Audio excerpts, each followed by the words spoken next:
Pregunta, ¿qué membrana es esta? Estamos viendo ahí. También. ¿Cierto?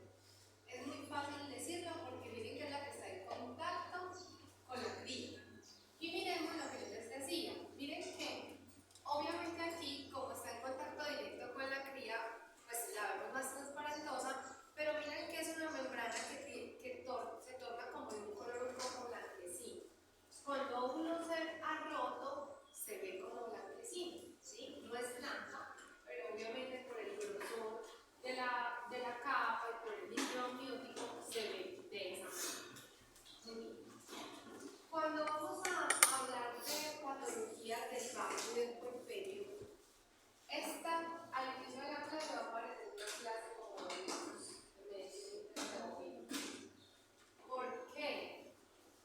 Porque es que es imposible hablar de patologías del bajo del puerperio si antes no hablamos de un concepto muy importante que es el periodo de transición y si no hablamos de las patologías metabólicas que pueden tener determinantes en este periodo, ¿cierto?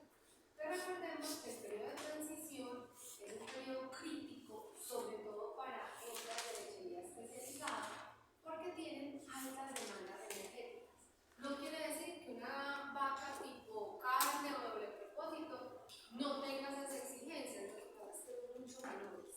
Entonces vamos a ver que las patologías del parto y puerperio en hembras que no son de lechería tienen una menor incidencia. No es que no se den nunca, pero tienen una menor incidencia. Entonces recordemos que el periodo de transición son 21 días antes del parto y 21 días después del parto. ¿Por qué? Vuelvo y repito, porque es un periodo en el que la hembra normalmente puede caer muy fácil en lo que denominamos un balance energético negativo, porque esas necesidades de mantenimiento, de crecimiento, de manutención de la gestación, pues realmente en ocasiones no son por así decirlo, a ver, ¿cuál sería la palabra? No son garantizadas con lo que consume la vaca, ¿cierto? Con el estatus energético que tiene la vaca.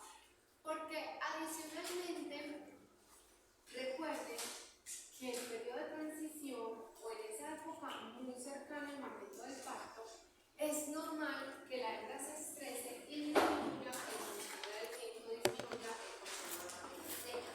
Entonces, para acabar de ajustar, es el periodo donde más tiene demandas, porque va a iniciar una nueva lactancia, pero también donde fisiológicamente ella disminuye el consumo de materia seca. Entonces, vamos a ver que hay unas hormonas que aumentan y otras que disminuyen. Inclusive, hace algún tiempo, iniciando la asignatura, ustedes leyeron un artículo en donde hablaban de la hormona del crecimiento, de los ácidos grasos no esterificados. ¿Por qué aumentan en este periodo crítico? Porque la hormona del crecimiento es una hormona que ayuda a desdoblar grasas cuando es necesario. ¿Y por qué aumentan los ácidos grasos no esterificados? Porque hay un proceso de lipólisis. La hembra, como entra un balance energético negativo, no tiene los suficientes niveles de glucosa, de glicemia circulantes y por lo tanto tiene que sacar energía de donde más fácil le sea. Y esa facilidad la obtiene a partir de las reservas lipídicas. Entonces por eso es que se empiezan a desdoblar lípidos y empezamos a tener ácidos grasos no esterificados o los denominados NEFA a nivel circular, ¿sí? ¿Qué disminuye por su parte? Hormonas como la insulina, porque es que recuerden que la insulina va a estar alta cuando los niveles de glicemia están altas. Si no hay buenos niveles de glucosa, la insulina no tiene función, ¿cierto? ¿Por qué? Porque acuérdense que ella lo que hace es introducir la glucosa en las células. Entonces, si hay poca glucosa, la insulina está baja. El factor insulínico tipo 1 baja, que es un factor estrechamente asociado con la insulina, y acuérdense que ese factor, tanto la insulina como el factor insulínico tipo 1, están relacionados con la calidad de ovocitos, con con la salud de los folículos, ¿sí? Entonces por ahí ya empezamos a tener falencias y obviamente disminuye la glucosa por lo que decíamos, porque hay una disminución en el consumo de la materia seca. Entonces hay que obtener energía de otros lugares, de otros recursos como los lípidos. Esos cambios en el periodo de transición adicionalmente se exacerban porque vamos a tener factores estresantes alrededor de la hembra. Obviamente va a haber un proceso de estrés, ¿sí? Estresantes fisiológicos, el momento del parto genera estrés, genera dolor, podría conllevar a un parto distóxico y eso sí que más genera estrés. Hay cambios en el estado incluso psicológico de la hembra, ¿cierto? Porque tiene una cría que proteger, porque hay algo novedoso para ella. Por eso es que decíamos, también todos estos cambios son más arraigados en hembras primerizas del primer parto. Y ya sabemos que también hay cambios en el sistema reproductivo, muy cercano al momento del parto, entonces cambia las hormonas que están elevadas en el sistema reproductivo, va a haber una caída de progesterona, un aumento de estrógeno, un aumento de oxitocina, tiene que haber una resolución o una involución uterina, una reanudación de la ciclicidad. Entonces realmente hay factores bastante estresantes y sabemos que el estrés puede generar inmunosupresión. Entonces, alrededor de esos cambios metabólicos también hay cambios comportamentales, también hay cambios hormonales e inclusive en el estado fisiológico de las hembras. Decía, esta clase no la podemos hacer sin mencionar un poquito, y va a aparecer un poquito una clase de medicina interna de bovinos, porque tenemos que hablar un poco de enfermedades metabólicas. Entonces vamos a hablar del síndrome de vaca caída, también denominado fiebre de leche, muy asociado a hipomagnesemia o hipocalcemia, a la condición de cetosis, que está íntimamente ahí la Horacio, ya vamos a ver por qué. Y todo eso puede estar asociado a condiciones reproductivas en ese periodo de transición, como la retención de placenta, como la atonía uterina, como los partos distóxicos o como una nefritis puerperal. También podríamos tener una dislocación o lo que denominamos el desplazamiento de aorta.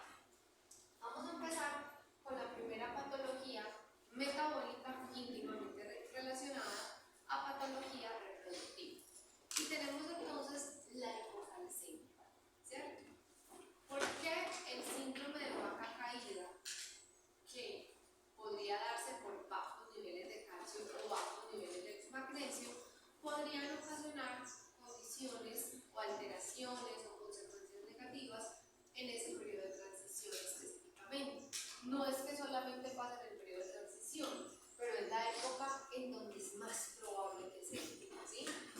Entonces, recordemos que para que haya contractibilidad, obviamente necesitamos de unas hormonas como la oxitocina, como los estrógenos, como la prostaglandina. Pero realmente, ¿qué hacen esas hormonas? ¿Qué hacen esas hormonas? Esas hormonas lo que hacen es favorecer la entrada de calcio a la célula. Y si no hay calcio, vamos a tener una disminución en el tono muscular, vamos a tener una mayor predisposición a distocia, ¿cierto? Porque va a haber una atonía uterina, vamos a tener una mayor probabilidad de retención de placenta y vamos a tener una mayor probabilidad de prolapsos uterinos. Y yo les voy a preguntar, ¿y por qué un prolapso uterino siempre no hay contractibilidad? ¿Cómo se relaciona el prolapso con una disminución del tono muscular? Pues como que la hipotensión, sí, o sea, ¿por qué? ¿Por qué se puede desgarrar? Porque si hay un parto distóxico, hay mayor probabilidad que no tengas que hacer extracción forzada. Si hago una extracción forzada, hay mayor probabilidad de que pueda haber un desgarro. Si tengo un parto distóxico, hay mayor probabilidad de que yo tenga que administrar de forma exógena oxitocina. Y recordemos que cuando sobreadministramos esas dosis de oxitocina, es probable que una consecuencia sea el no es que directamente el bajo tono ocasione el prolapso, es que lo que hay alrededor de ese bajo tono, el parto distóxico, la succión forzada, la administración exógena de oxitocina, podría conllevar al prolapso uterino. Decíamos, en la hipocalcemia, de por sí, en la vaca en periodo de transición hay una disminución en el consumo de alimentos. Pero en la hipocalcemia o en el síndrome de vaca caída, esa disminución del consumo de alimentos se acentúa aún más. ¿Por qué?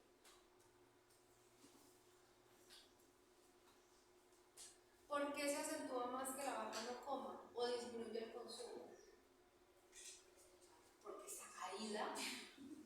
Y si está caída, si está débil, no está pastoreando. Si no está pastoreando como debe estar, obviamente disminuye la rumia. Si disminuye la rumia puede haber éxtasis ruminal, ¿cierto? Pero no nos vayamos tan lejos. Disminuye el consumo de alimentos, es decir, que disminuye aún más los niveles de insulina y de glucosa. Y eso conlleva a que la vaca tenga que movilizar lípidos para obtener energía. Es decir, que tiene una mayor predisposición a tener cetosis, y la cetosis vamos a ver que puede influir en una disminución de la fertilidad. ¿Por qué? Es la cetosis.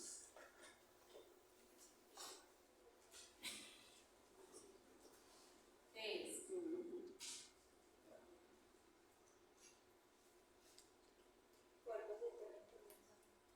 que hay presencia de cuerpos cetónicos. ¿Y por qué se dan los cuerpos cetónicos?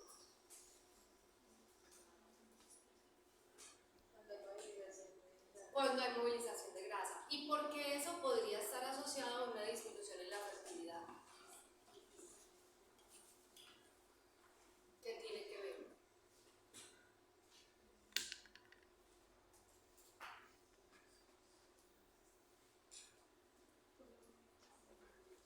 Por los nefas. Si hay nefas circulantes, quiere decir que hay poca glucosa y se está obteniendo energía de una emergencia de ácidos grasos no esterificados, pero eso, ¿cómo se relaciona con fertilidad?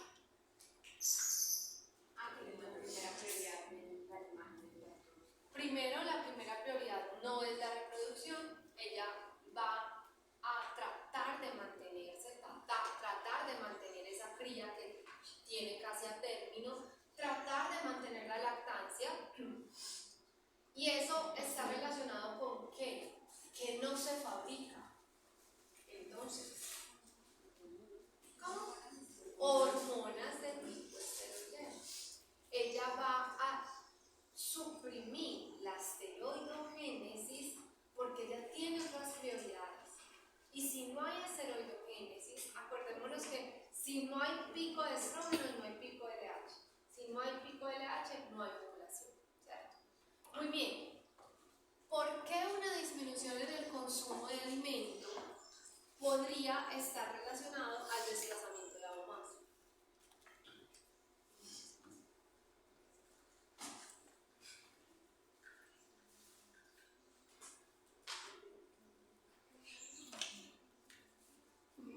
¿Cuajar? ¿Ustedes no sabían? Panza, bonete, librillo y cuajar. Esos son los nombres súper coloquiales de los 4 estómagos de la vaca.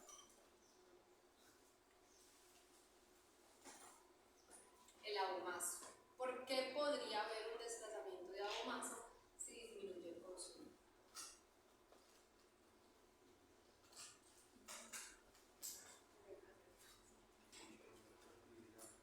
Claro. Si no hay alimento, si no llega alimento al abomazo, disminuye el peristaltismo. Si el estómago está vacío, es mucho más probable que tenga una dislocación o una torsión sobre el mismo, ¿cierto? Y por último, decíamos, es un momento de estrés, la vaca está echada, la vaca no se puede parar, no hay tono muscular, disminuye el consumo, adicionalmente la vaca está supremamente preñada, entonces hay altos niveles de cortisol, puede haber inmunosupresión y obviamente va a ser un momento más crítico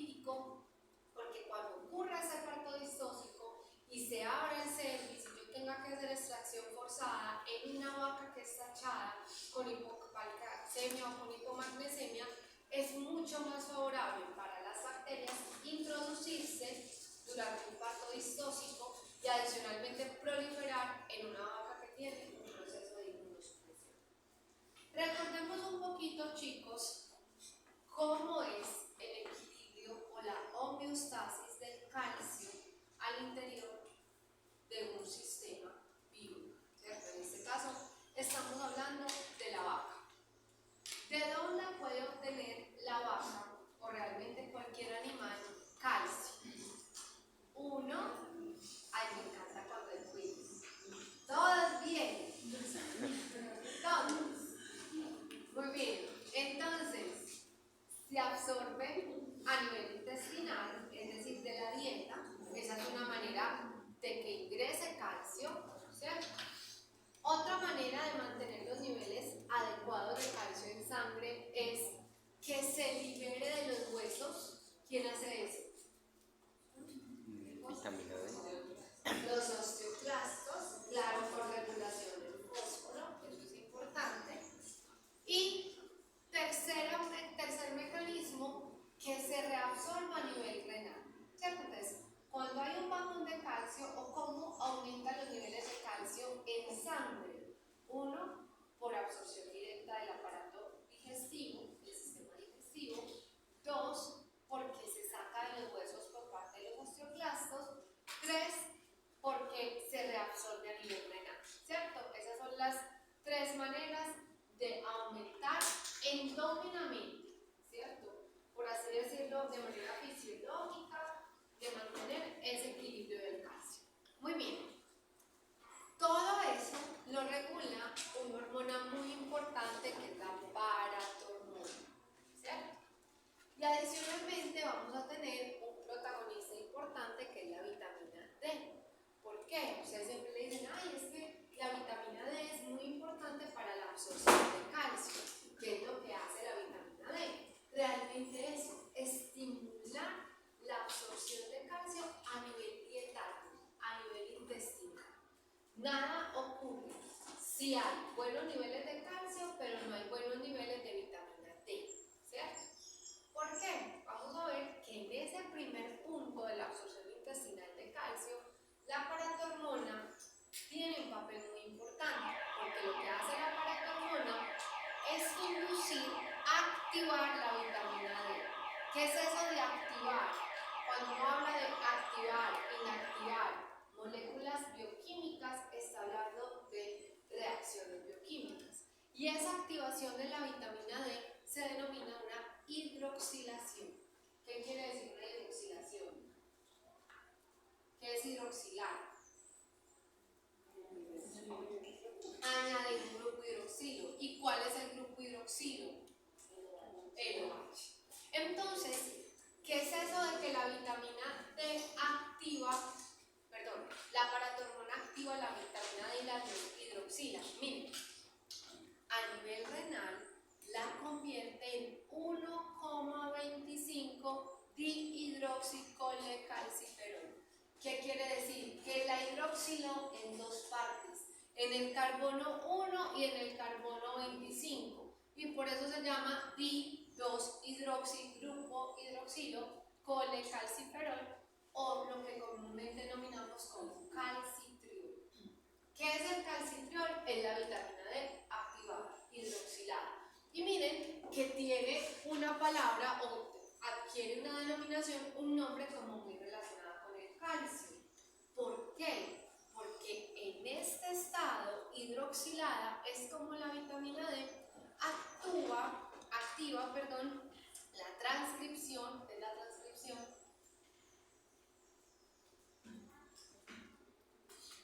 es una transcripción de proteínas.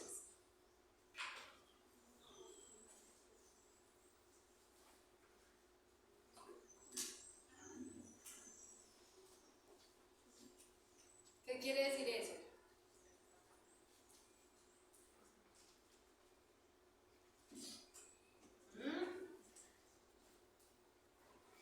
¿Qué quiero decir yo cuando, ay, sí, se están transcribiendo unas proteínas, hay activación de transcripción activa de proteínas? ¿Qué quiere decir eso?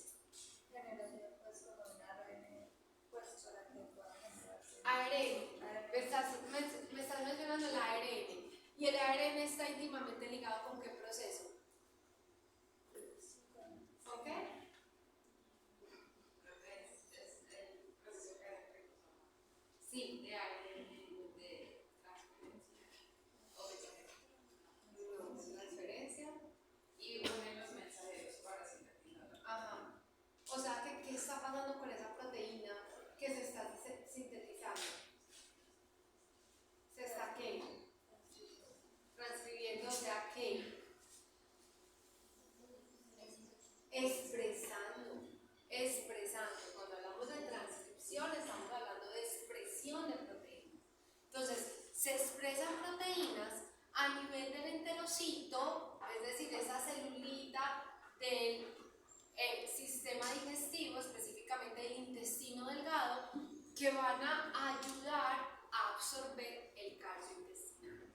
Entonces miren que no es simplemente decir, ay, es que la vitamina D ayuda a la absorción, pero ¿cómo así? ¿Qué es lo que está haciendo esa vitamina D? ¿Sí? Y todo eso está regulado por la paratormona. Entonces, realmente la paratormona tiene varias maneras de actuar en el organismo. Yo les digo que esta clase va a ser como muy de medicina interna. En el organismo, cuando hay un desbalance iónico, entonces se activan los sistemas de alerta del propio organismo. Recordemos que nosotros en el interior tenemos cationes y aniones, muchos de los cuales obtenemos a nivel dietario. ¿Qué es un catión?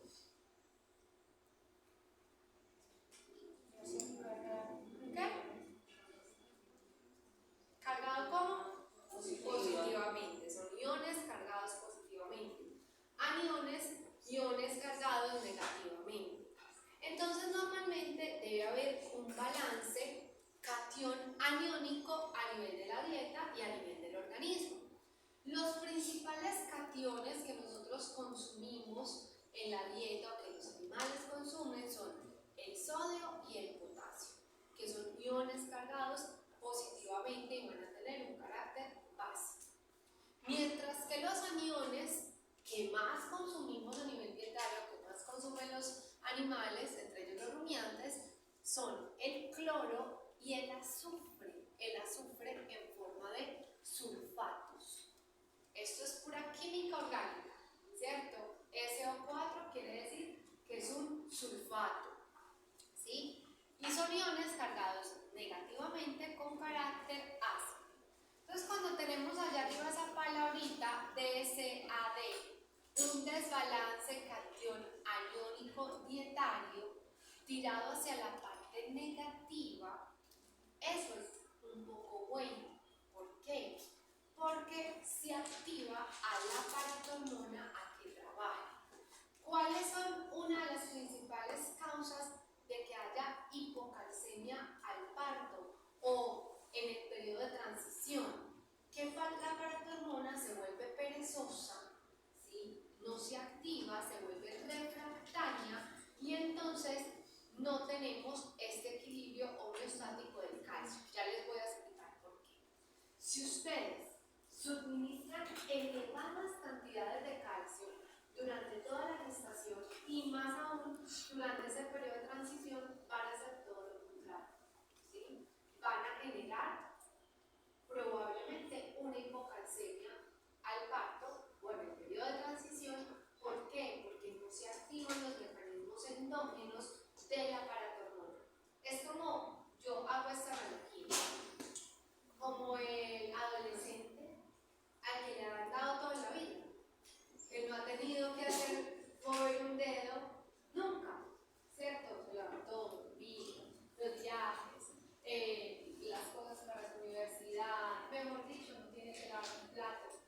El día menos pensado, supongamos, se queda sin nada, no sé, los papás murieron, qué sé yo.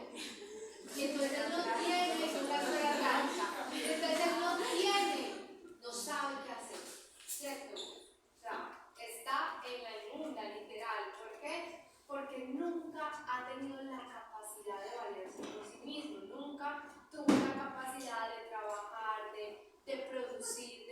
Es una analogía boba, pero algo similar pasa con la paratormona. Cuando nunca ha tenido la necesidad de activarse, cuando por el contrario esos altos niveles de calcio la vuelven refractaria, en el momento que es necesaria, ella no. ¿Sí? Entonces, una de las maneras, yo no sé si ustedes ya han hablado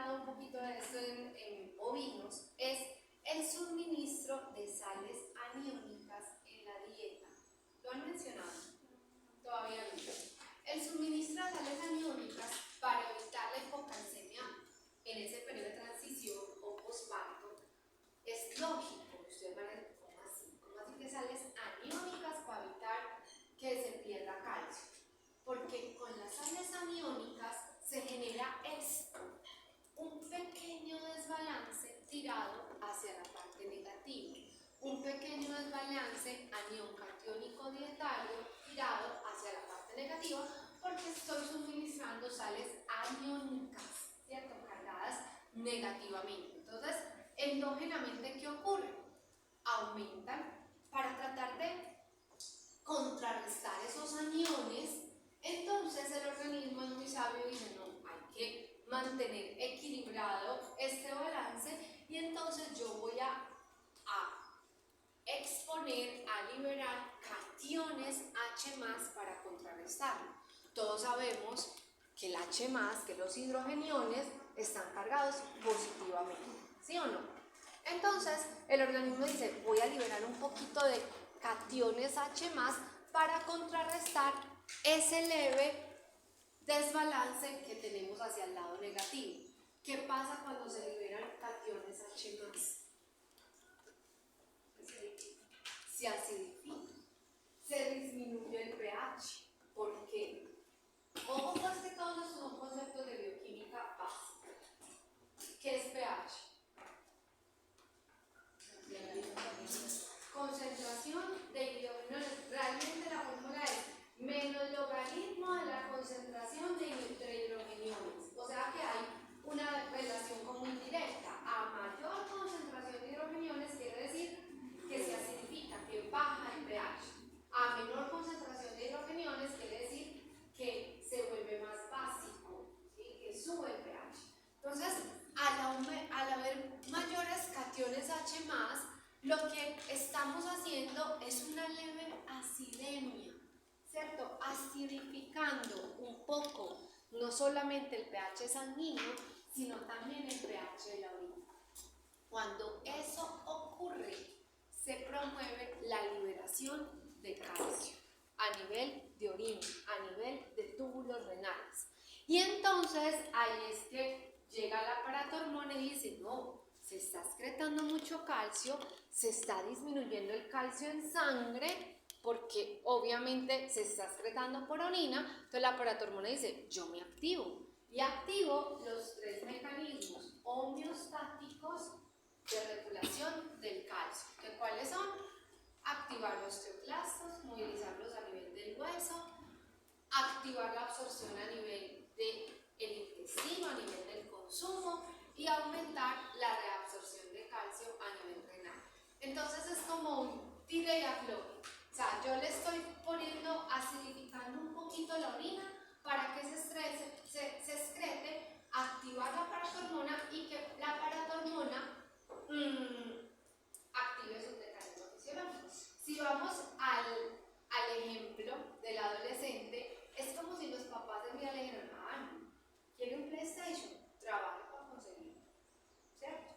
Y yo puedo dárselo, pero usted va a tener que ahorrar, trabajar, salir menos, rumbear menos, para que ahorre y compre ese PlayStation, ¿cierto? Entonces, estamos disminuyendo los niveles de calcio para que la paratormona, trabaje, ¿cierto? Mantenga regulados los niveles de calcio de vez en cuando, para que cuando realmente ocurra un evento, pues, que requiera una activación completa, ella ya esté preparada para hacerlo, ¿cierto?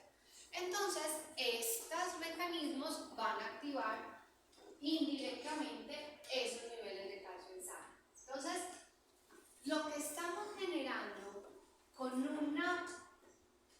un suministro de sales aniónicas es una leve acidosis metabólica, pero ojo, no es que estamos generando una acidosis clínica, ni subclínica, ni sintomatología, no, es una acidosis transitoria para la activación de la paratormona, porque tampoco es que nos podamos ir al otro extremo, ¿cierto? De simplemente dar exageradamente sales aniónicas. Y lo otro es que favorece el hecho de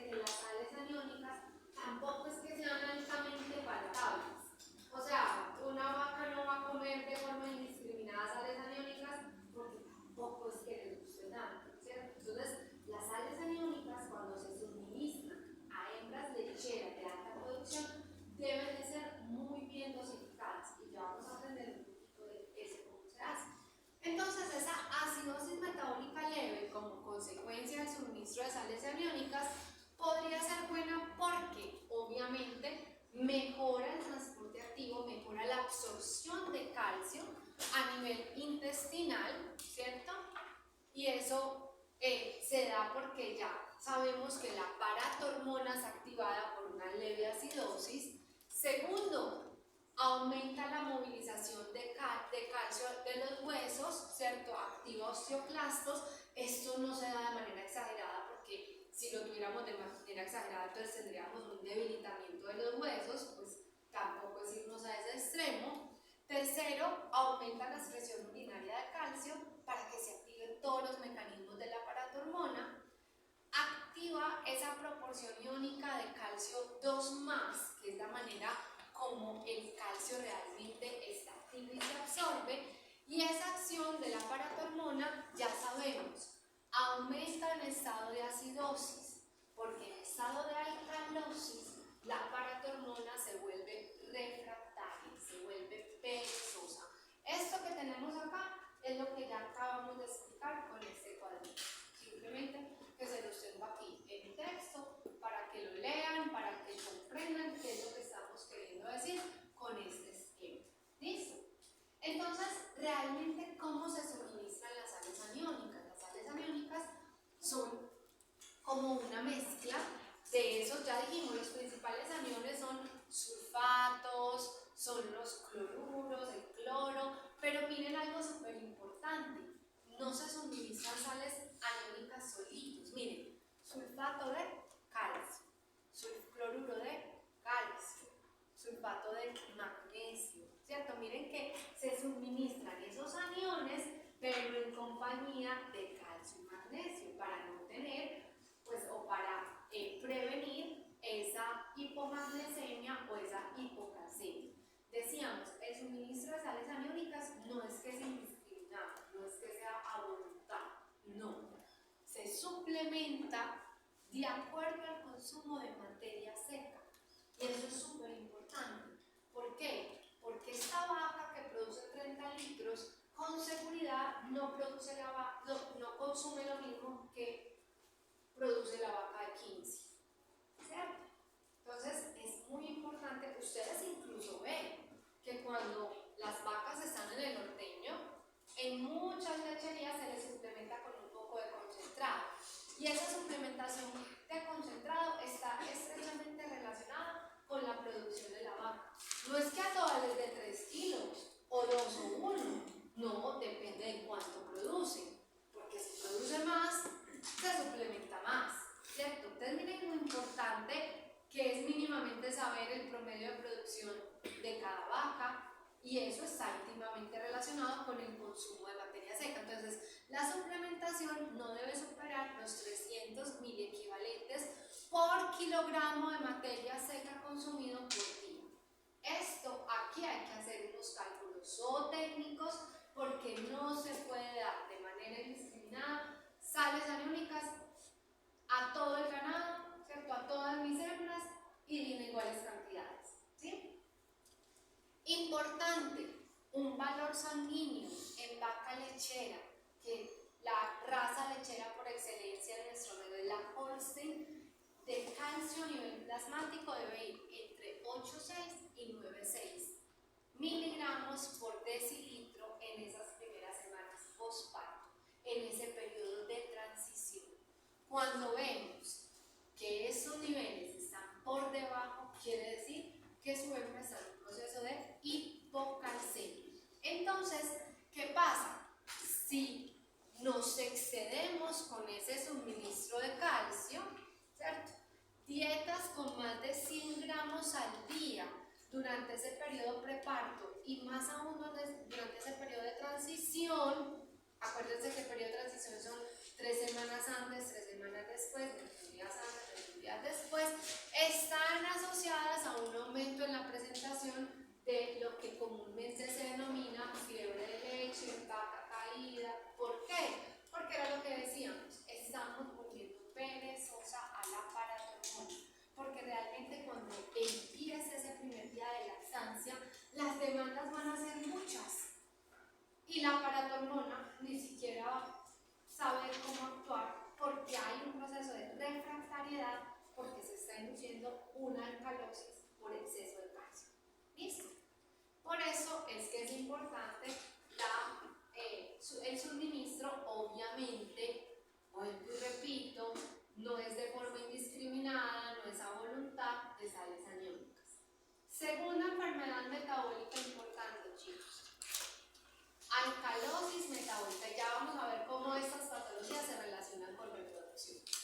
Alcalosis metabólica, perdón, cetosis metabólica.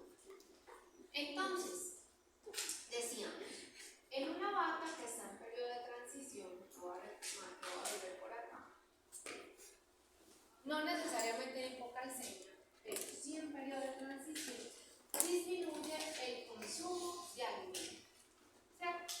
Y si disminuye el consumo de alimento, quiere decir que disminuye la glucosa, la insulina y el factor insulínico tipo 1.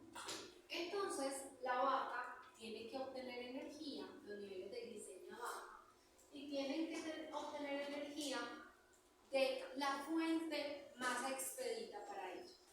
¿Y cuál es esa fuente? Los líquidos, ¿cierto?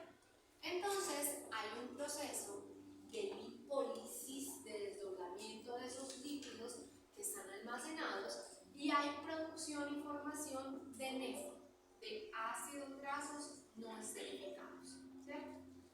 Esos NEFA, entonces, empiezan a liberarse a nivel del tejido adiposo y salen por la circulación sanguínea. ¿Qué es lo normal que ocurra? Que el hígado desdoble esos NEFA. Eso es lo que debería ocurrir normalmente. En condiciones normales, los NEFA viajan a nivel hepático, viajan al hígado, y en el hígado ocurre algo, y es que hay un desdoblamiento de esos NEFA en energía, ¿cierto? Sin embargo, cuando hay altos niveles de producción de NEFA, por así decirlo, se sobrepasa la capacidad hepática de hacer un desdoblamiento completo de los NEFA. Eso, en términos bioquímicos, quiere decir una oxidación de ácidos grasos. ¿Se acuerdan de esa ruta metabólica? ¿Sí? ¿Sí se acuerdan? De la oxidación de ácidos grasos que ocurre a nivel hepático. Cuando la oxidación se da incompleta, no se produce glucosa, que es lo que debería producirse cuando se oxidan ácidos grasos, glucosa y CO2, sino que se producen cuerpos cetónicos. De los cuerpos cetónicos se derivan de una oxidación incompleta de los ácidos grasos, o NEFA. ¿Por qué se da la oxidación incompleta? Porque llegan tantos al hígado, tantos, que el pobre hígado está por allá trabajando, pero se sobrepasa la capacidad de los hepatocitos de desdoblarlos a todos, ¿cierto? Y entonces, obviamente, como que cogen una ruta más fácil, ¿cierto? Y se producen cuerpos cetónicos. ¿Qué debería de ocurrir también de forma fisiológica? Que parte de esos, por así decirlo, NEFA o ácidos grasos que llegan al hígado, se transformen en el hígado y se exporten, es decir, salgan del hígado en forma de lipoproteínas de muy baja densidad, VLDL, y en forma de LDL. Acuérdense, Very Low Density Lipoproteins. Lipoproteínas de muy baja densidad y también de LDLs, que son lipoproteínas de baja densidad, ¿cierto? Esa es una segunda función del hígado, que parte de los ácidos grasos que llegan al hígado, él los transforme y los saque del hígado, los transporta al hígado en forma de Very Low Density Lipoproteins y LDL, que son Low Density Lipoproteins, ¿cierto? O sea, las dos. Normalmente esas dos van a la circulación sanguínea, y en una vaca lechera van a la leche, van a, por así decirlo, a componer esa fracción de rica en sólidos de la leche, esa fracción grasa de la leche. Adicionalmente, cierta cantidad, una poca cantidad de ácidos grasos podría almacenarse en el hígado, ¿cierto? Pero, vuelvo y repito, cuando hay bajón de glicemia, cuando hay balance energético negativo, cuando se movilizan grandes cantidades de NEFA, el hígado se colapsa. Y entonces llegan tantos NEFA que a duras penas trabaja para desdoblarlos. ¿Por qué digo a duras penas? Porque hay una alta proporción de nefa que no son oxidados por completo y se convierten en cuerpos cetónicos. Ya se sobrepasa la capacidad hepática de hacer esto, de transformar esos lípidos en proteínas de baja densidad y de exportarlas. Miren, se bloquea esta vía y entonces disminuye la calidad de la grasa en leche. Y para acabar de ajustar, el hígado está tan saturado, que le llegan tantos nefa que ya lo que se está acumulando en forma de triglicéridos es más de lo que era antes. Y entonces se acumulan y se acumulan y se acumulan. ¿Y esto cómo se llama? La acumulación. Lipidosis hepática o hígado graso. Entonces, ustedes muchas veces van a decir, ¿cómo así? No tiene sentido que una vaca en balance energético negativo, con altas movilizaciones de grasa, y como así que con hígado graso, si antes no hay energía. Claro, ¿por qué? Porque el hígado no tiene capacidad de desdoblar todo lo que le está llegando y está acumulando en forma de triglicéridos. Profe, el hecho de que se inhiba la vida de las lipoproteínas también tiene que ver que, pues, primero que consumimos no hay proteínas para formarnos, y segundo, que el hígado, como es el que produce esas proteínas. Claro, también está relacionado con eso. Además, acuérdense que la fabricación de proteínas, la síntesis de proteínas, por así decirlo, requiere energía. Y esa energía que se está obteniendo de la vaca es para manutención, para crecimiento, para esa lactancia, para producción que está empezando. Entonces, claro, bajan los niveles también de proteína en la dieta, que está muy relacionada al nivel de materia seca consumida. Entonces, cuando el hígado colapsa y acumula las... Pues, o sea, yo estoy aquí hablando en términos míos, ¿cierto? No le vayan por favor a decir a René que el hígado colapsa, pues porque yo estoy aquí, no, pues que me asesina. O sea, yo estoy aquí hablando en mis términos para que ustedes entiendan que lo de que la analogía colapsó, se sobrepasó, no pudo más, pero son mis términos. El hígado se satura, digámoslo que se satura. Mi pregunta es, entonces, ¿no se producen los DNDs, sino que se quedan con triglicéridos? Porque esto requiere una transformación, que es otra ruta bioquímica y metabólica que ustedes vienen, que son en la síntesis de lipoproteínas de baja densidad o la lipogénesis, ¿sí? Pues, pero acá yo no me voy a poner a hablar de rutas bioquímicas toda la clase, pero yo sé que ustedes saben, yo sé que yo confío en ustedes, yo sé que ustedes lo vieron, pero aquí lo más importante es, claro, como llegan tantos nefa, se sobrepasa esa capacidad de desdoblarse por completo, se producen cuerpos cetónicos, esos cuerpos cetónicos se producen cada vez más y empiezan a ir a circulación sanguínea, a la leche, ¿cierto? Y es ahí cuando empezamos a tener una cetosis que empieza subclínica y que luego se podría convertir en clínica. Y ojo, esto se da de manera paulatina. No es que, el primer día que dejó de comer alimento, entonces ya tiene hígado graso. No, esto se da de forma paulatina, ¿cierto? Y una cosa conlleva a la otra, y una cosa conduce o exacerba o genera una mayor probabilidad de que se dé el otro desorden metabólico. Miren chicos, se dice que un solo día de poco acceso al alimento o un solo día de bajo consumo de alimento por factores estresantes, porque la vaca está enferma, porque la vaca está en ese periodo de transición, puede ser ese inicio de una cetosis subclínica, ¿cierto? Puede ser ese inicio de que comiencen a movilizarse nefas y comience todo ese proceso que hablamos a nivel hepático. Entonces, ahora sí, por ejemplo, cómo estas dos patologías se relacionan con condiciones reproductivas, que es lo que realmente nos interesa en esta clase. Vamos a mirar este esquema, que ustedes lo ven ahí como muy complicado, pero no es complicado. Miren, acá tenemos hipocalcemia, cetosis subclínica, ni siquiera la clínica subclínica. Entonces tenemos unas flechas y unos números. Dice, los números indican en el sentido de las flechas cuántas más probabilidades tiene un animal de sufrir una afección si padece la otra. Entonces miren esto tan interesante.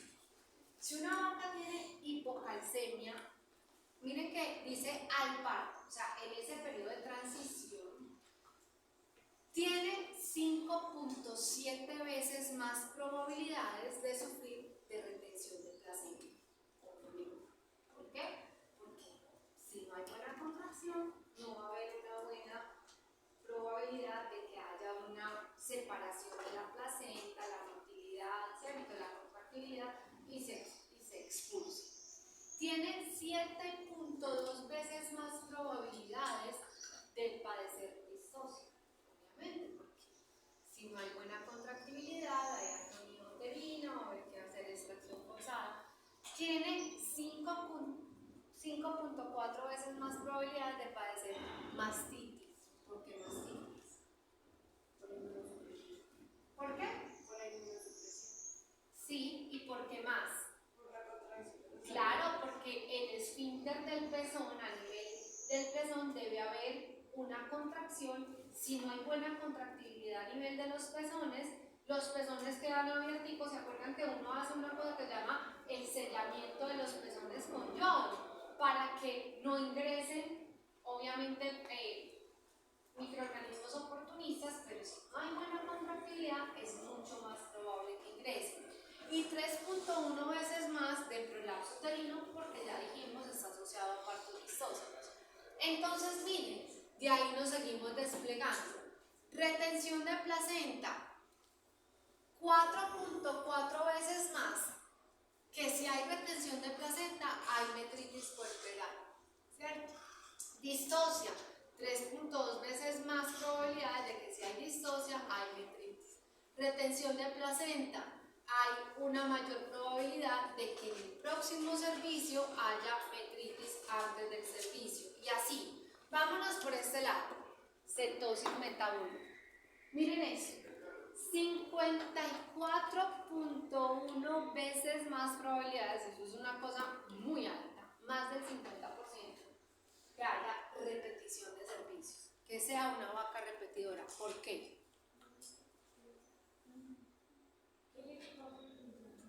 Porque una cetosis subclínica tiene 54.1 más probabilidades de que haya repetición de servicios. Ojo, y esos números no se sacaron, estos son, miren, de unos datos muy viejos, pero que todavía aplican. Eso no se sacó ahí al azar, eso se deriva de muchísimas investigaciones, de análisis retrospectivo y de estadística aplicada para obtener esas probabilidades.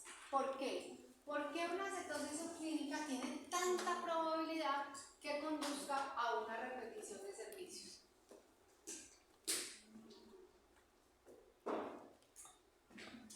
Ya saben qué es cetosis subclínica. ¿Qué tiene que ver con que sea una vaca repetidora?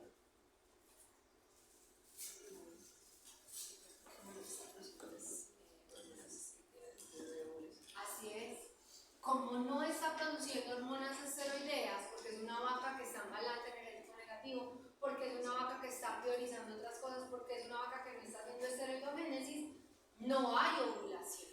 Hay mayor probabilidad de folículos atrésicos. Miren esto, de quistes ováricos. ¿De qué se deriva un quiste folicular? De falla en el pico de LH. ¿De qué se derivan las fallas en los picos de LH? De falla en los picos de estrógeno, ¿cierto? Anestro, obviamente por lo que ya hemos repetido, 6.5 veces más mortalidad embrionaria. ¿Cómo se relaciona con la mortalidad embrionaria? El estrés. Estrés, ¿qué más? ¿Qué necesitamos para que el embrión realmente se implante en esos primeritos días? ¿Y para qué? ¿Y cómo se hace el reconocimiento materno? Pues el interferón. Cuerpo lúteo. ¿Por qué cuerpo lúteo? Para que haya progesterona. Progesterona. Y si no hay buena esteroidogénesis, ¿qué es la progesterona? Hormona esteroidea, ¿cierto? cómo se deriva las flechas en ambos sentidos, relacionando lo uno con lo otro, ¿cierto? Entonces, miren, ovarios quísticos, mayor probabilidad de metitis. Repetición, ovarios quísticos, para ambos lados, mayor probabilidad de repetición de servicios. Anestro, ¿cierto? Entonces, la manera como se relacionan todas estas condiciones metabólicas con consecuencias reproductivas. ¿Dudas? Muy bien. Recordemos qué es lo que tiene que suceder fisiológicamente durante el puerperio. En el momento que una hembra pare, expulsa la cría, expulsa la placenta, lo que debe de ocurrir fisiológicamente es que el útero poco a poco involuciona, disminuya su tamaño, se reestructure el cervix, porque acuérdense que por el cervix pasó un terreno, ¿cierto? Se reestructure, vuelva a tener los anillos, se vuelvan a formar los anillos cervicales, disminuya la luz de todo el tracto reproductivo, el contenido, se evacúen todos esos loquios, ¿cierto? Esos restos placentarios de sangre, de placenta, del tejido necrótico, involucionen las carúnculas y se repare el endometrio, porque si ustedes se acuerdan, hay un proceso de necrosis fisiológico que se da gracias a la vasoconstricción, todo el ciclo de eliminación de los loquios y obviamente que haya una flora bacteriana, pero que el organismo sea capaz de controlarla. ¿Y por qué el organismo es capaz de controlarla? Porque si hay una buena luteólisis, ¿qué hormona baja? La progesterona. Y si hay una bajón de progesterona, ¿qué ocurre? Se activan hormonas como los estrógenos, como la prostaglandina, como la oxitocina, que son hormonas que activan el sistema inmune de la vaca. ¿Sí o no? La progesterona, acuérdense que era inmunosupresor. Los estrógenos, la prostaglandina, la oxitocina son activadores del sistema inmune. Entonces, si eso está ocurriendo de manera correcta, pues obviamente no habría por qué bacterias colonizar, empezar a proliferar en un ambiente uterino que realmente está evolucionando. Hay salida de los loquios, hay disminución de la luz. Si por el contrario algo de esto falla, los loquios no se eliminan, hay retención de placenta, el útero, el cervix permanece abierto, todo se predispone para que bacterias oportunistas lleguen, colonicen y generen una metritis postparto, por ejemplo, ¿cierto? Y adicionalmente se debe reiniciar la ciclicidad. ¿Qué es el reinicio de la ciclicidad? Que esos ovarios vuelvan a un proceso de progreso, es decir, que haya una luteólisis correcta y ocurra una nueva onda folicular y una nueva ovulación. Acuérdense que la LH es supremamente sensible a la progesterona. Si la progesterona no baja por completo, no va a haber pico de LH. ¿Sí? Eso es muy importante tenerlo en cuenta. Muy bien, tenemos esta condición. ¿Qué líquido está saliendo de la vaca en la primera fotografía? En esta. Ese es el líquido.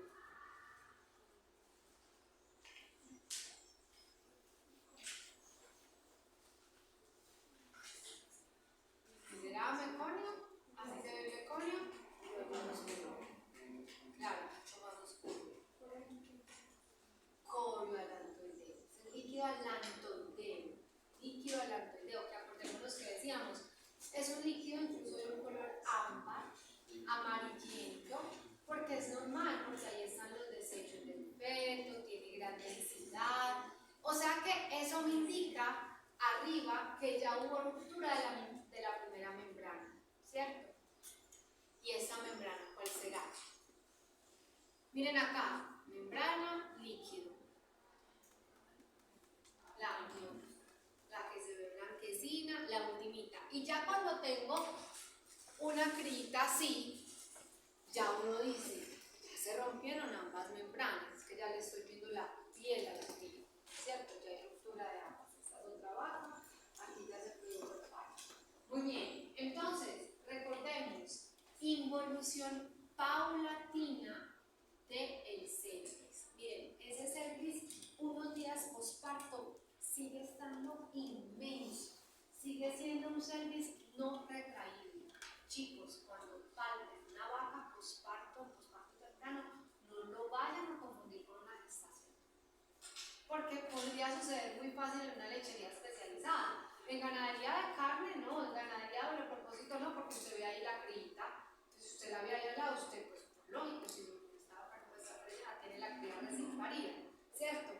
Pero en lechería puede pasar porque ustedes saben que toma calostro y crías destetas, ¿sí? Entonces, ¿qué tal ustedes palpando una vaca que parió la semana pasada y decir, uy, esta vaca está súper preñada? ¿Cómo quedan ustedes? ¿Cierto? ¿Qué tienen que hacer? Buscar signos positivos de preñez. No solamente es encontrar un útero grande y con líquido.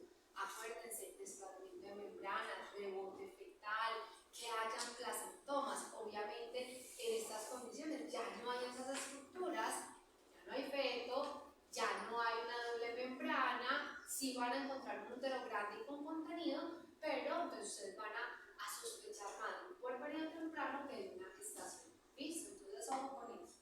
Importante recordar que esa involución se da de forma paulatina, hay un engrosamiento, hay un proceso de necrosis, incluso a ustedes no les tocó hacer el laboratorio con úteros reales, pero a veces nos llegan úteros así, con una coloración así.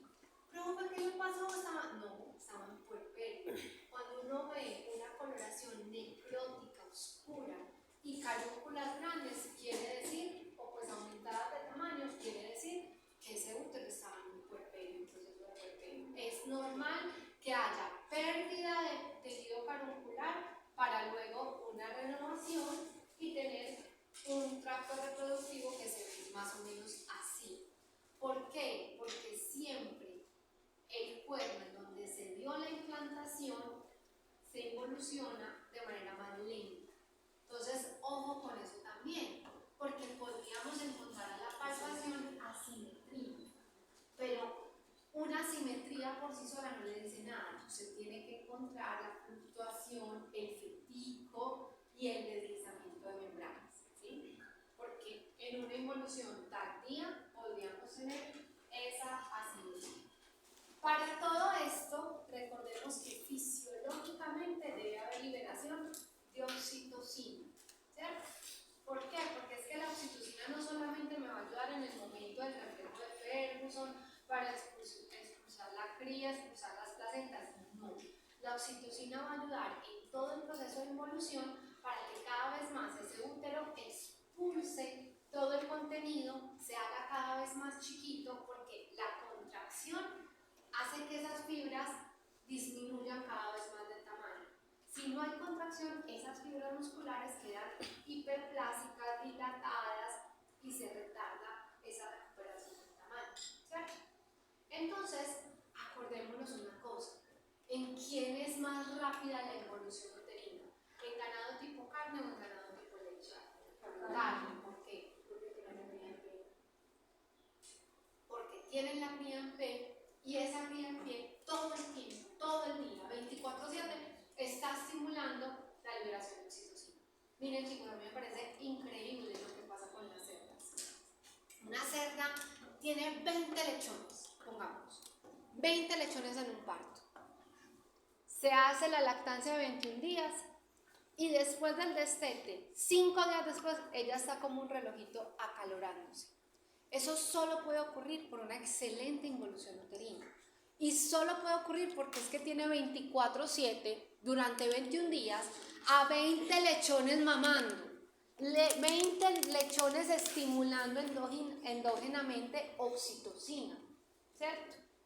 Obviamente una hembra, si yo hiciera el ensayo de atetarle todos los lechones, de que se quede sin lechones, esa involución uterina va a estar retardada. Ese reinicio del ciclo va a estar retardado. Porque acuérdense que debemos tener una involución completa para que se produzca de manera eficiente prostaglandina F2 alfa. El endometrio tiene que estar sanito para que produzca prostaglandina ferosal.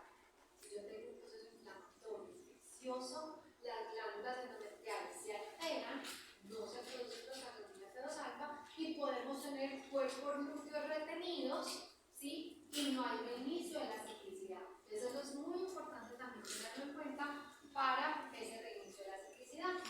Entonces, estamos diciendo que la oxitocina es una hormona supremamente importante en el proceso de puerperio. Y obviamente la oxitocina está relacionada con los bajos niveles de progesterona, de manera directa está relacionada con los estrógenos, porque acuérdense que los estrógenos son los que activan, expresan los receptores OTR, y con la liberación de prostaglandina ferosal. Entonces, ¿a qué es lo que llamamos atonía uterina? A una ausencia o deficiencia de la contractibilidad en el tracto reproductivo. Y es mucho más probable que se dé en el momento del parto y el puerperio temprano. Claro, porque es que durante toda la gestación podríamos decir que hay atonía uterina, es que la progesterona eso es lo que está haciendo, generando que no haya contractibilidad, que el útero esté quietecito. ¿Cuándo se tiene que activar la contractibilidad? Muy cercano al momento del parto, ¿cierto? Entonces, cuando hay atonía uterina, no solamente vamos a tener una alta predisposición de partos distóxicos y de retención de placenta, sino que todo el proceso de involución uterina se retrasa. Entonces hay una altísima probabilidad de problemas puerperales, por ejemplo, una endometritis, una metritis puerperal. ¿Cómo así que no es un problema idiopático? ¿Qué quiere decir esa palabra idiopático? Que no se sabe la causa primaria, ¿sí? Que realmente puede ser consecuencia de otras condiciones, de otras patologías, de otras enfermedades. Es más bien una condición secundaria a, por ejemplo, enfermedades metabólicas, ya sabemos como cuáles. Por ejemplo, hidropesías, ¿cierto? Como el hidrolactoides. Por ejemplo, a cualquier aspecto que conlleve un parto distóxico y estresante. La clase pasada mencionamos todas las causas de distosia: cebamiento excesivo, confinamiento, que haga poco ejercicio, factores estresantes, estrés calórico, ¿sí? Una inadecuada estática fetal, un balance energético negativo o un déficit de minerales al momento del parto, ¿sí? Y esto, como decíamos, al haber atonía, al no haber contractibilidad, va a generar que el cervix permanezca abierto, que no haya contracciones para expulsar loquios, para expulsar todo ese contenido que tiene que expulsarse, y por el contrario, se genera un caldo de cultivo adentro del útero ideal para que entren y proliferen las bacterias oportunistas. Además, digámoslo la verdad, por más que yo les decía, hay que mantener condiciones de higiene en un proceso de parto distóxico, en una extracción forzada, es muy probable que haya contaminación, ¿cierto? Yo estoy ingresando la mano, estoy ingresando utensilios, estoy manipulando. Entonces, la contaminación puede ser muy alta. ¿Qué hacer cuando yo tengo un proceso de atonía uterina? ¿Qué hacer?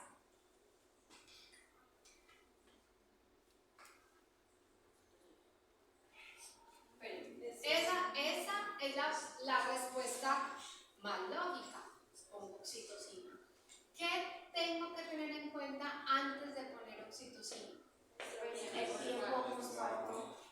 El tiempo posparto, y si todavía, porque es que el proceso de atonía uterina se te puede dar durante el parto, ¿cierto? Usted evidenciar que está un útero con atonía y ni siquiera se ha dado la expulsión de la clínica. Entonces, ahí, ¿qué tengo que hacer antes de poner oxitocina? Antes. Mirar el feto. Estática fetal. Porque si el feto viene mal acomodado y usted le puso una dosis de oxitocina,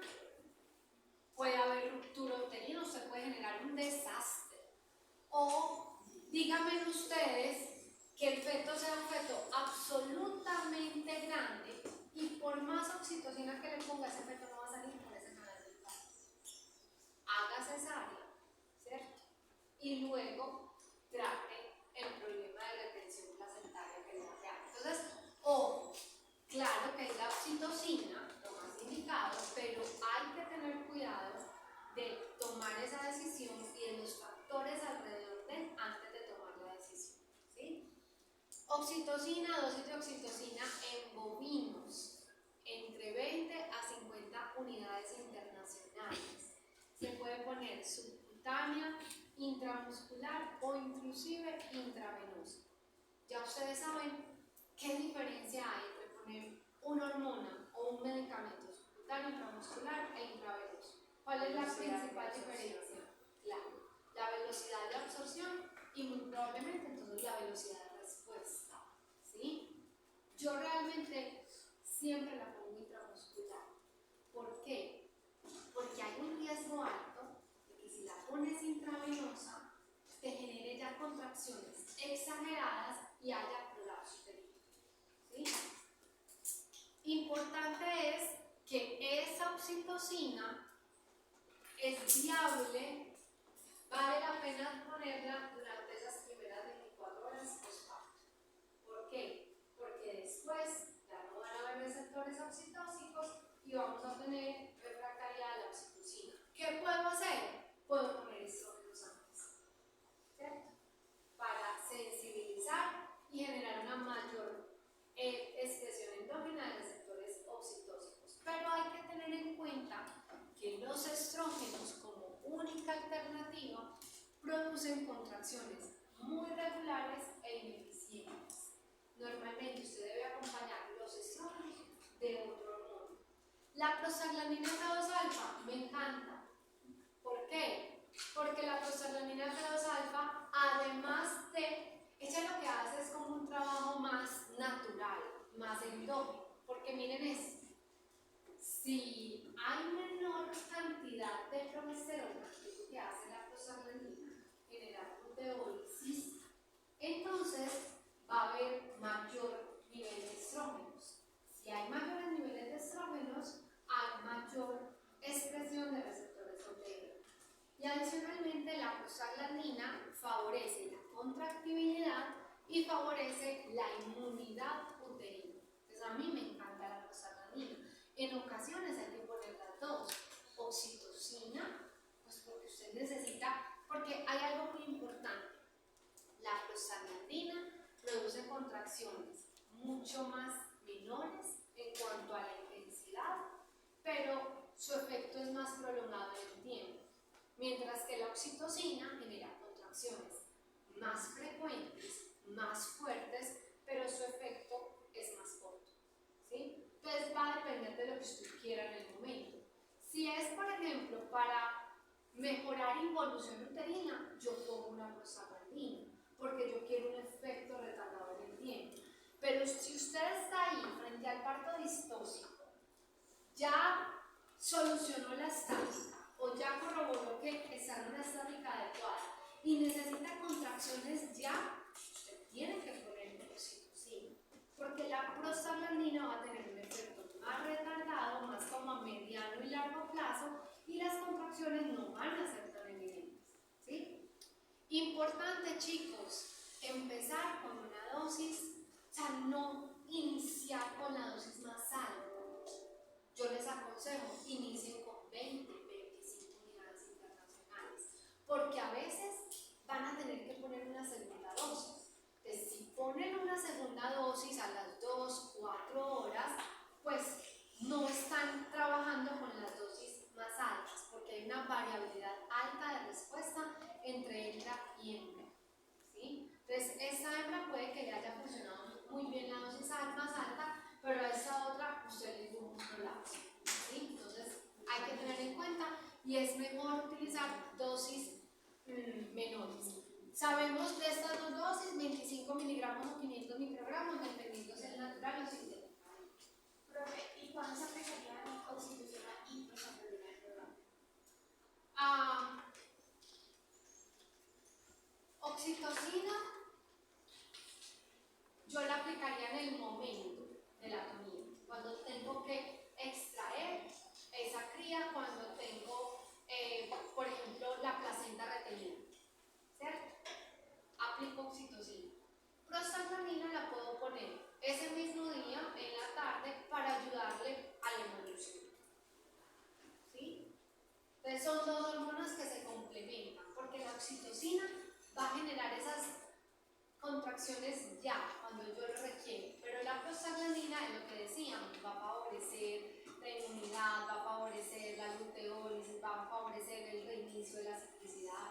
Y obviamente, si usted tiene un proceso de retención de placenta y ya lleva 3 días, pues que es que no pase, ya no como oxitocina, con una prostaglandina.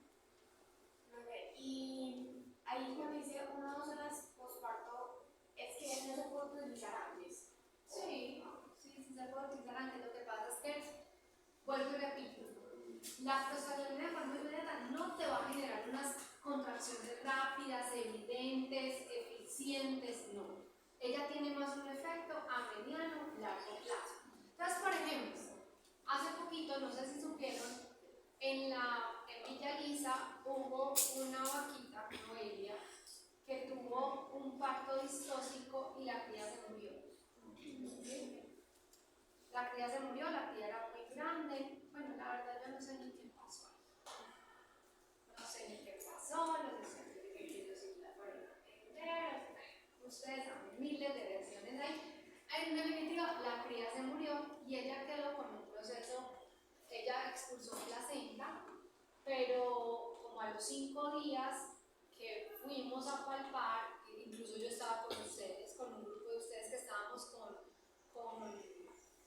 palpando yeguas, que vimos que tenía una secreción fea, fea.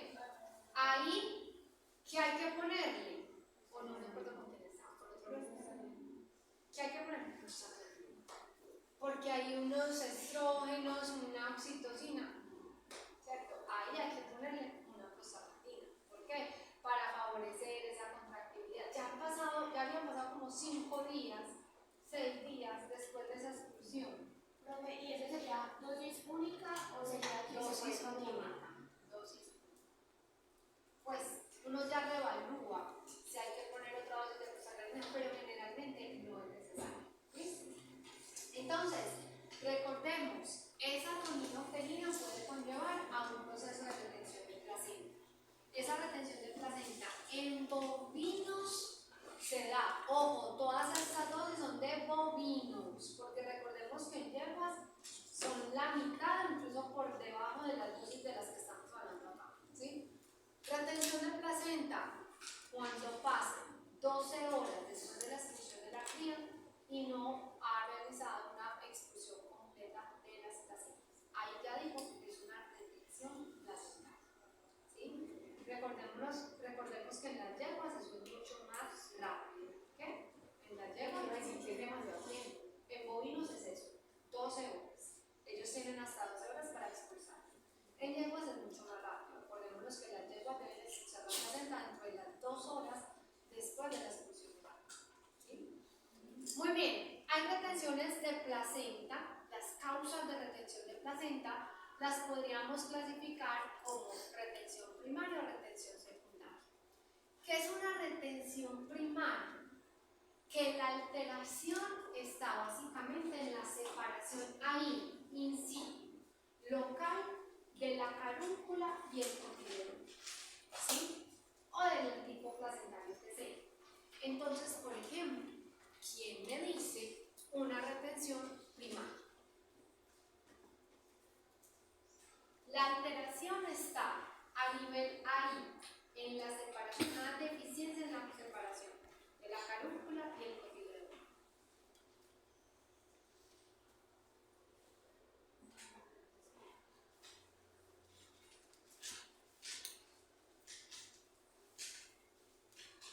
Y aquí ya sabemos, retención secundaria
esos placentomas todavía no estuvieran a término para separarse?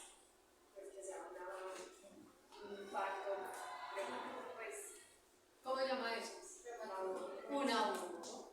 Un aborto podría conllevar a una retención de tipo primario, porque se está dando la separación antes del tiempo. ¿Qué otra cosa podría conllevar a retención que altere directamente la placenta, la unión placentaria del endometrio? ¿Cómo? Momificaciones. ¿Qué otras patologías que ya hemos visto? Las hidropesías, hidroalitoides, ¿sí? Las hidropesías, que acuérdense que los placentomas se vuelven más túrgidos, ¿cierto? O sea, hay una separación prematura, siempre conlleva la retención de placenta. Muy bien.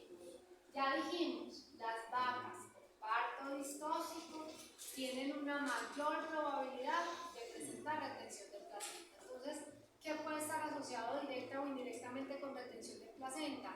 Partos que realmente se habla de partos gemelares, pero ya sabemos que no necesariamente son gemelos, pueden ser mellizos, ¿cierto?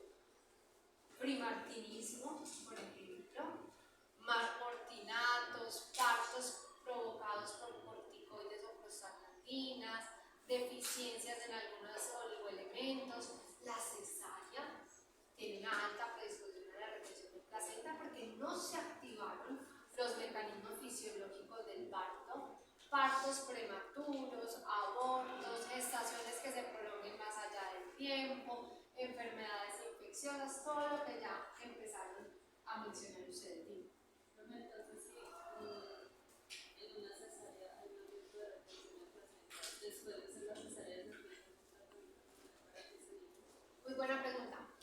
¿Qué medicamento aplicarían después de una cesárea para favorecer? Porque usted que hizo una cesárea, hizo cesárea porque había un parto distóxico, ¿sí o no? Porque si no, no hubiera razón para haber hecho una cesárea. Listo. Sea por cual sea el motivo de la distancia, usted decidió que había que hacer cesárea. Hizo cesárea, extrajo el ternero. ¿Qué pasa con el líquido? ¿Qué pasa con las membranas, con los líquidos placentarios? ¿Qué pasa? Ganadito, ¿cierto? O sea, no se activó el reflejo de Ferguson, no sé, bueno, va a depender en qué momento usted decidió hacer la cesárea, pero se supone que hubo un parto distóxico, ¿cierto? Entonces, muy probablemente los mecanismos fisiológicos del parto no están activos. Usted hágase la imagen, suturó la vaca, suturó fascia, bien, fascia, capa muscular, extrajo la cría está viva, estimula el amamantamiento de la cría. Esa estimulación del amamantamiento va a generar ¿qué? Oxitocina. ¿Qué hormona le pone? ¿Por qué? ¿Por qué la oxitocina? porque ya lo está estimulando con la Sí, ¿y por qué otra razón?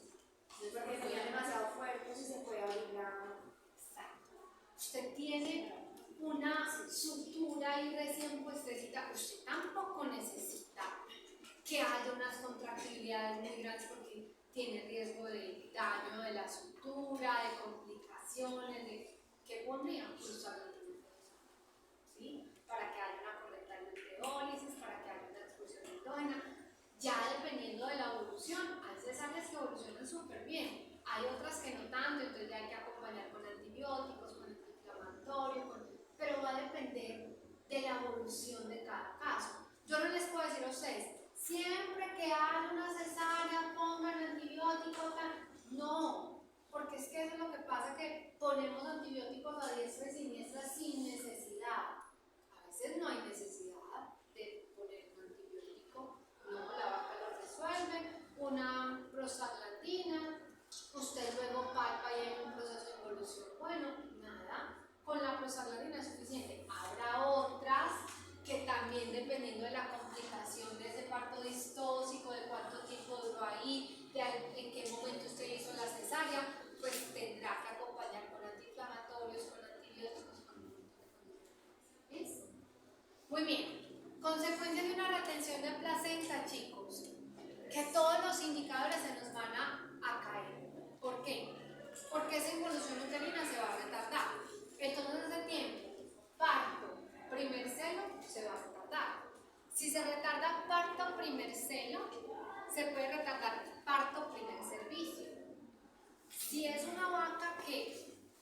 retención de placenta la conllevó una metritis o una endometritis posparto, se nos pueden aumentar los servicios por concepción hasta en un 15%.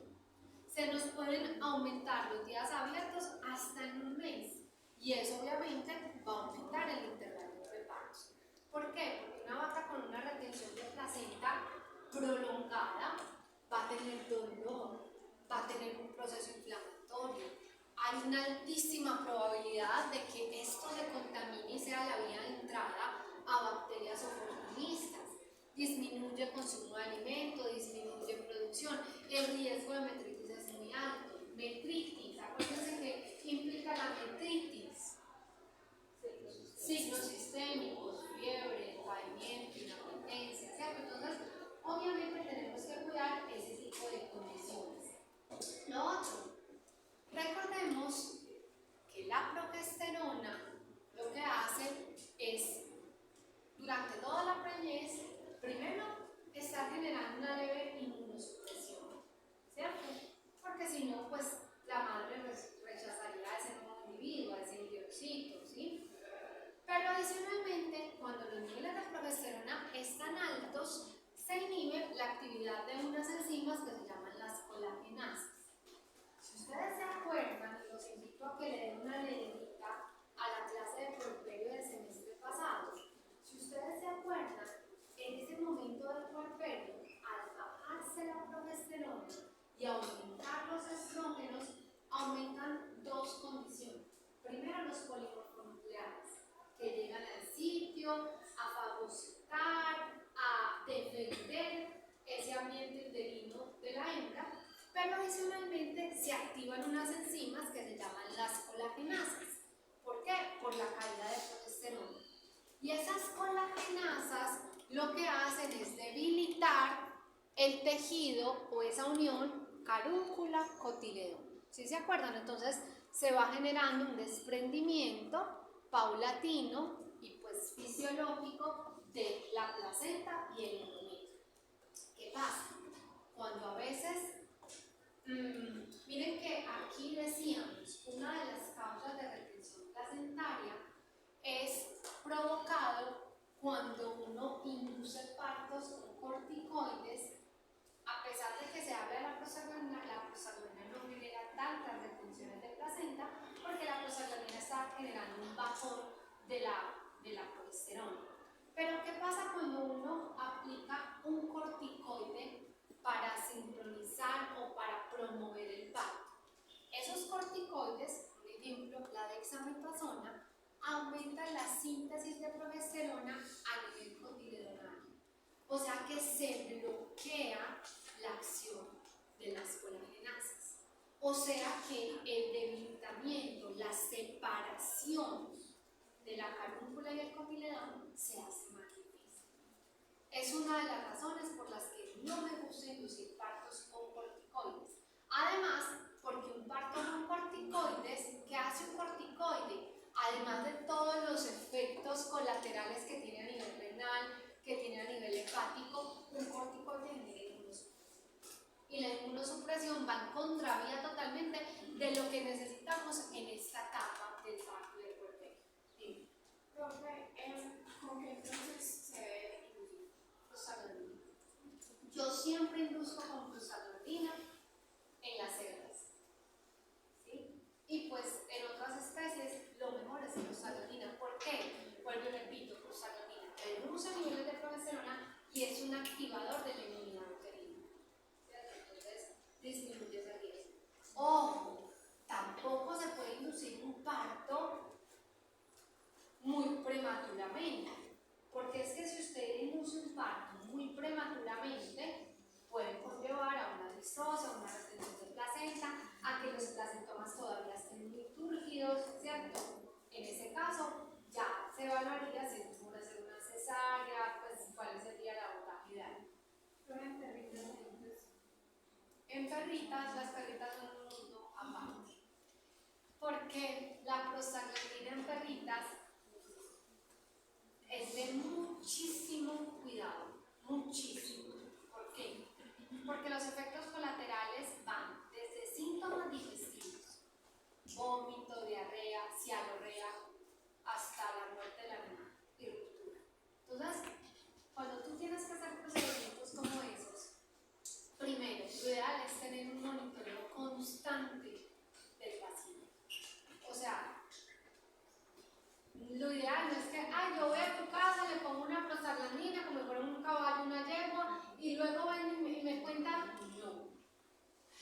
idealmente que tenga fluidoterapia, que esté hospitalizada, que sí. No es que no se pueda poner prostaglandina, sí se puede, pero bajo un criterio veterinario muy riguroso y con monitoreo constante.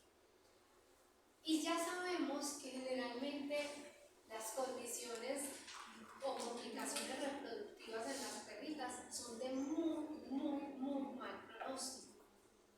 Por ejemplo, si tú tuviste un caso de una perrita con retención de placenta y acúmulo de pus, o sea, la indicación es OVH. Hágale una OVH, ¿por qué? Porque ellas rápidamente pueden tener una sepsis y morir. Entonces, es mejor decirle al tutor, mire, salve la perrita para que tenga un buen pronóstico, claro, reproductivamente pues no va a estar viable, pero usted salva la vida de su mascota. Y como estamos hablando de especies que no son de producción, sino que tienen un ligado, un sentimiento, pues y que son casi los hijos de uno, entonces obviamente uno muchas veces que prefiere, no, yo salvo la vida de mi perrita, no importa que reproductivamente ya no sirva. Eso en otras especies de producción, al lechero, al productor, si reproductivamente no sirve, te la descarta. Eso no ocurre en mascotas. Eso no ocurre inclusive en yeguas, en equinos, ¿no? ¿Cierto? Puede que tenga un valor sentimental importante. Entonces, el pronóstico de estas complicaciones reproductivas en perritas es muy reservado, porque reinciden. Miren, hace poquito me llamaron. Es una egresada que está trabajando mucho en la producción, pero que me consulta mucho, yo le ayudo cada vez que puedo, ¿cierto?